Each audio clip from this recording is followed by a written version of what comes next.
Assalamualaikum warahmatullahi wabarakatuh. Salam sejahtera bagi kita semua. Semoga kita tetap dalam lindungan Allah Subhanahu wa Ta'ala. Selamat menjalankan ibadah puasa. Jumpa kita lagi dengan channel yang agak-agak pedas, tapi sekarang ini kita pedaskanlah. Kenapa? Karena semakin ramai juga tentang wacana Presiden 3 periode. Nah, juga kita sudah lihat Presiden sudah menegur beberapa menterinya untuk menghentikan ini. Tapi yang saya lihat cuma itu, ya basa-basi politik sajalah. Jadi judul saat ini yang agak pedas nih. Saya bikin judul yang pedas. Apa itu? 3 periode bisa menyerumuskan Presiden ke neraka. Nah, jadi orang-orang yang masih mendorong, yang masih berkeinginan untuk Pak Jokowi ini untuk lanjut menjadi presiden 3 periode. Nah, ini berarti apa? Berarti orang-orang inilah yang telah menyerumuskan presiden. Itu pernah dikatakan oleh Pak Jokowi sendiri. Nah, kemana dia rumuskan? Kalau menurut saya ke neraka. Kenapa? Karena kalau ini betul-betul terjadi, amandemen undang-undang ini terjadi, dan presiden 3 periode ini terjadi, maka orang-orang inilah yang menjadikan presiden melanggar sumpahnya sendiri. Nah, hati-hati dengan sumpah. Saya sudah pernah mengatakan, pertanggungjawaban sumpah pejabat yang paling berat di Republik ini tak lain adalah presiden. Karena bersumpah untuk 270 juta rakyat Indonesia. Jangan main-main dengan sumpah. Inilah saya coba bacakan sumpah presiden itu. Ada di pasal 9 Undang-Undang Dasar 1945. Demi Allah, saya bersumpah akan memenuhi kewajiban Presiden Republik Indonesia dengan sebaik-baiknya dan seadil-adilnya, memegang teguh Undang-Undang Dasar dan menjalankan segala undang-undang dan peraturannya dengan selurus-lurusnya, serta berbakti kepada nusa dan bangsa. Nah, lihatlah, maknailah. Demi Allah, saya bersumpah. Harus diingat, Islam itu tak ada yang paling dipercayai di dunia ini, yaitu adalah Allah Subhanahu wa Ta'ala. Itulah Tuhannya orang Islam. Dan kitab sucinya pun hanya satu, yaitu Al-Quran.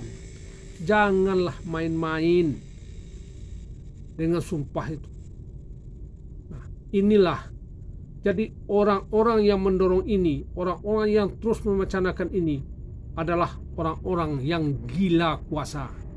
Cuma mengandalkan syahwat politiknya saja. Dia tidak memikirkan bagaimana perasaan rakyat sekarang ini. Lihatlah, alasannya pun gak masuk di akal untuk menjadikan Jokowi ini 3 periode, untuk menjadikan Jokowi ini terus memimpin negara ini. Lihat, situasi perekonomian yang masih sulit, utang negara yang masih mengunung, pandemi COVID-19 yang belum selesai. Kalau inilah alasannya, berarti apa? Berarti inilah ketidakmampuan Presiden Jokowi dalam menyelesaikan masalah bangsa ini. Dan itu pun sudah terbukti sekarang. Lihatlah, banyak masalah bangsa ini tak pernah diselesaikan oleh Presiden Jokowi ini. Nah, malah cuma satu keunggulannya, yaitu membuat jalan tol. Itu saja.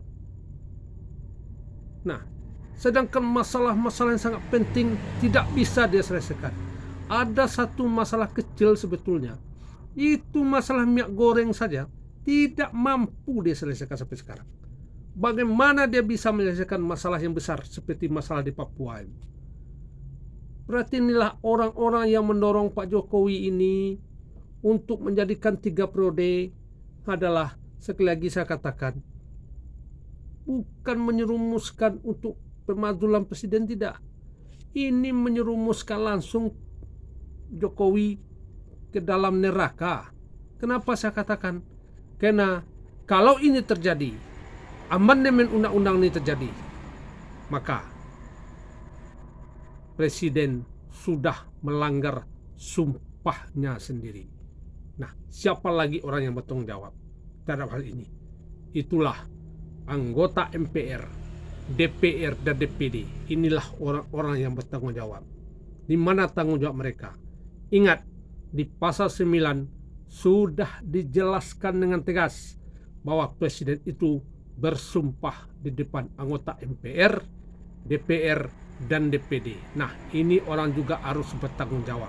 Kalau ini digolkan, kalau ini diamandemen, terutama oleh anggota-anggota MPR yang diberi tugas untuk mengamandemen undang-undang ini dan jadi 3 periode ini, maka bisa jadi anggota-anggota MPR, DPR, DPD ini bisa juga terjerumus ke dalam neraka. Karena apa?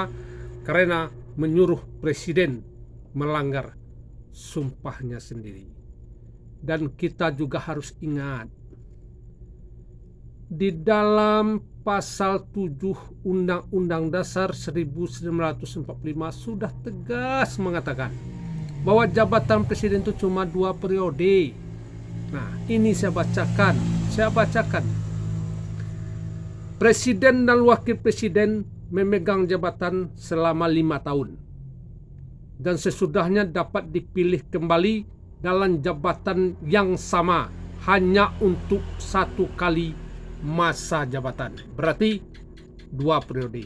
Nah, contoh ini sudah diberikan oleh Susilo Bambang Yudhoyono SBY, cuma 2 periode.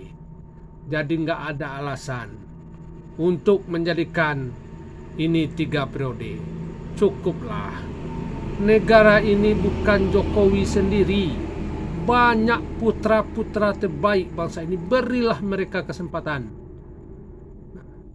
Jangan hanya mengandalkan sawat politik dan gila kuasa saja.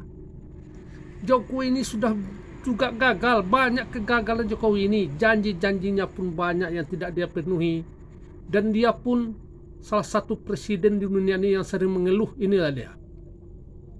Sebentar-sebentar disalahkan menterinya. Sebentar-sebentar disalahkan menterinya. Sebetulnya kesalahan itu ada pada dia. Kenapa? Karena ketidaktegasan dia dalam memimpin di negara ini. Jadi cukuplah apa yang pernah dikatakan oleh ketua DPD Nyala Mataliti waktu itu. Saya katakan, udah hentikanlah ini, terutama Luhut Binsar Panjaitan. Hentikan semua 3 periode ini. Cukuplah Jokowi ini sampai tahun 2024. Kedepannya kita pilihlah putra-putra terbaik lagi. Tapi kalau ini terjadi, amandemen ini terjadi, dan presiden 3 periode ini terjadi, dan penundaan pemilu ini terjadi, saya katakan sekali lagi, bisa menyerumuskan presiden ke neraka. Tapi kebalikannya pun ada juga. Kalaulah Presiden Jokowi setuju tentang ini, maka Presiden Jokowi sendirilah yang menyerumuskan dirinya ke dalam neraka. Hati-hati. Ingat, jangan main-main dengan sumpah. Ingat, jangan main-main dengan Tuhan dan kitab suci. Cukup sekian dulu. Lebih dan kurang saya mohon maaf. Kesempurnaan itu hanya milik Allah Subhanahu wa ta'ala, Tuhan yang Maha Esa. Assalamualaikum warahmatullahi wabarakatuh.